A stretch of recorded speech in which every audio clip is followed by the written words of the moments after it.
So may bago na naman ako i-share sa inyo. Share ko lang sa inyo yung nabili namin drone. Kaya, eto na! So, nakalabas na kasi siya mga kalamlam. So, nag-practice kasi ako. Ayan. Ito yung drone niya. Tapos, ito naman yung remote niya. So, ipapakita ko muna yung lalagyanan niya. Ito naman yung lalagyanan niya. Ganda. Mga kalamlam yung lalagyanan niya. Medyo makapal siya. Tapos, tingnan na natin yung loob. Ayan. Ito yung pinakaloob niya. Ayan. So, ito, dito nilalagay yung drone at dito naman nilalagay yung remote. Ayan. So, dito naman nilalagay yung mga maliliit na gamit niya. Ayan. Katulad dito, yung charger niya. Ayan. Ayan. Ito yung charger niya, mga kalamlam.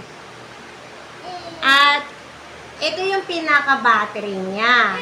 Ayan. So, pag kinonek lang natin to, pag nag-charge tayo, ayan, ipasok lang natin to. Ayan. Idugtong lang natin yan. Tak. Pagkadugtong natin, magko-color red na yan siya.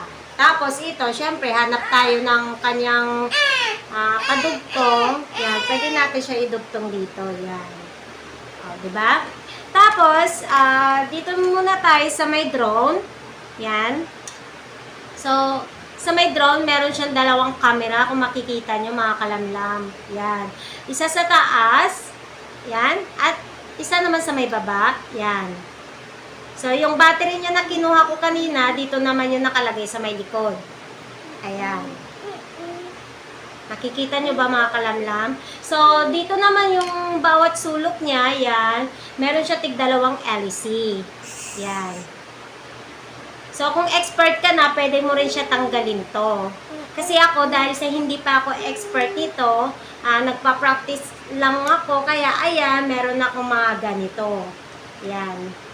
Ito kasi mga kalamlam, yung harang niya dito, suporta kasi yan, pag nagpa-practice kayo, yan, pag nagpa-practice kayo, hindi basta-basta masira yung LEC nyo. Kasi, pwede yan siya, pag hindi ka pa expert kasi, pwede siya bumangga doon, bumangga dito, ayan. So, pwede bumigay yung LEC nyo, yan. Pero huwag kayo mag-alala mga kalamlam kasi matibay naman tong LEC niya. Hindi naman siya asin basta-basta bumibigay talaga. So yung LEC niya dito, meron siyang extra na tig-dalawa. So ipakita ko lang sa inyo yung tig-dalawa ng LEC. Yan.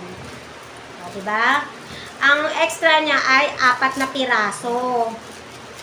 Yan. Meron siyang pang tornilyo. Yan. Tapos, ito yung LEC niyang extra, yan. 4 na piraso. Na kung sakali na masira yung LEC niyo, kaka-practice doon, practice dito, ayan. So, ito yung sumusupport sa kanya habang kayo ay nagpa-practice. At ito naman, yung stand niya, mga kalamlam. So, pag magla-landing na siya, yan, meron siyang stand supporta doon sa may ilalim na hindi basta-basta madadamage to. Ayan, so ikabit na natin yung battery.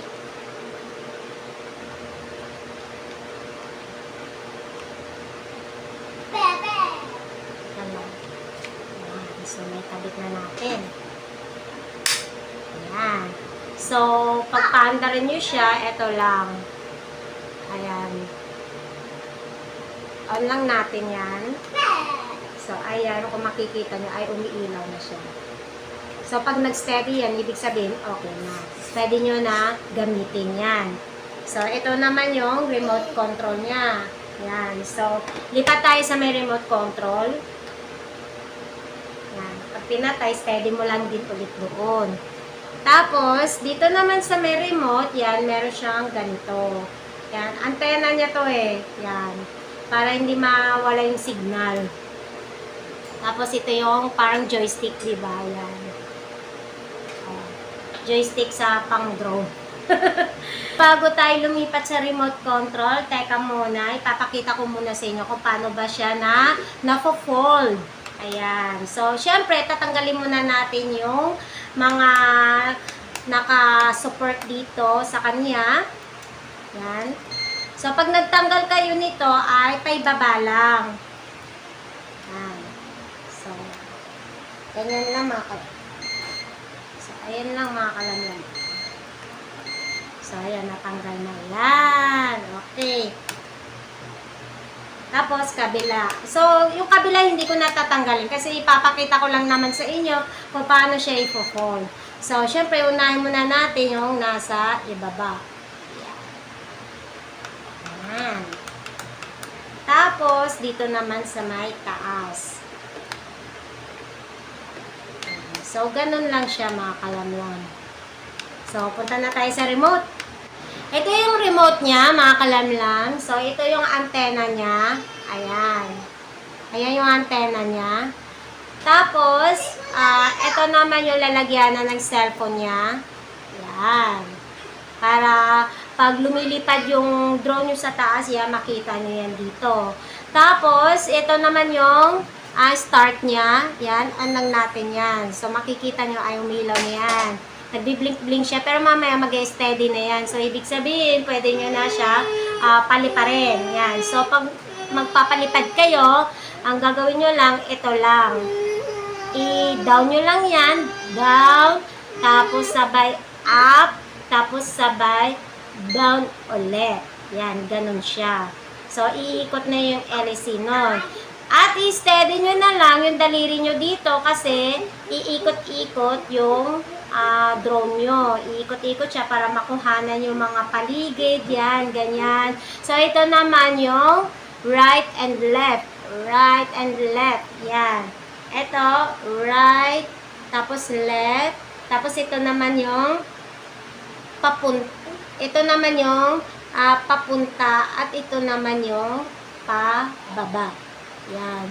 So, pag iaangat nyo, yung drone nyo, yan, iaangat nyo, ito lang, steady nyo lang yung daliri nyo dito. Yan, steady nyo lang, ganyan, ganyan, ganyan. Yan, so steady nyo lang yan.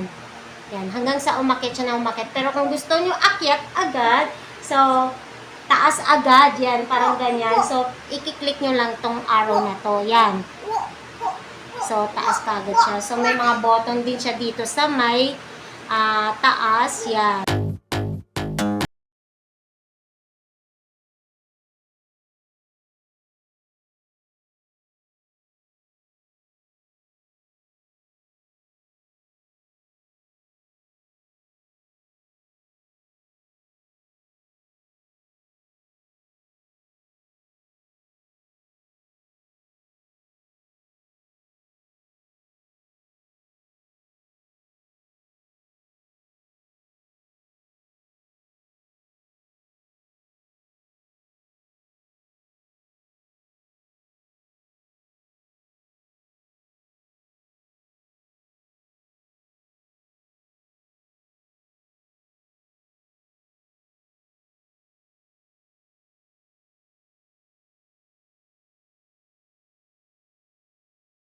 Sa Wi-Fi, yan, click nyo lang yan. Tapos, hanapin nyo lang yung pangalan ng drone nyo at i-connect nyo lang doon sa pangalan ng drone nyo.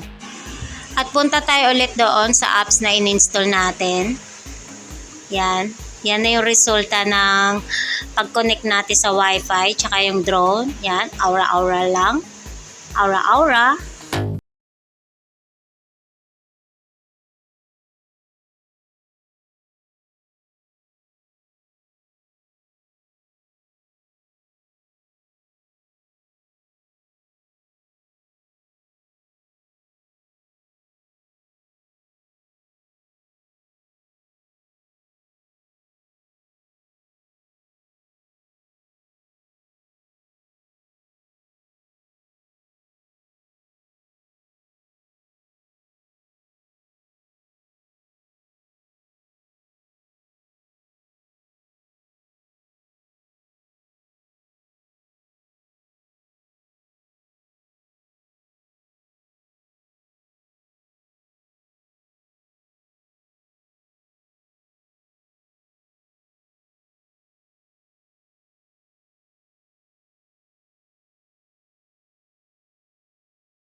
Palipad ng drone, mga kalamlam, tumatagal siya ng 35 minutes yung battery niya. Kaya pwede naman kayo bumili ng extra battery para meron kayong extra para kung sakali lang na malobat yung battery nyo. Ito, tip ko din to sa inyo, mga kalamlam, kung sakali na bibili kayo ng mga malalaking mga drone, yung pangmatagalan sa taas, syempre may mga kamahalan yun. Yung mga prices na 10,000 pataas, obligado na kumuha ng permit nun. Obligado sila pinapakuha ng permit dahil sa yung drone nila ay malaki. Malaki na yung battery, meron silang minimum na timbang. At yung timbang na yun, na minimum nila, ay yun lang yung pinapayagan na gumamit ng drone na walang ginagamit na permit.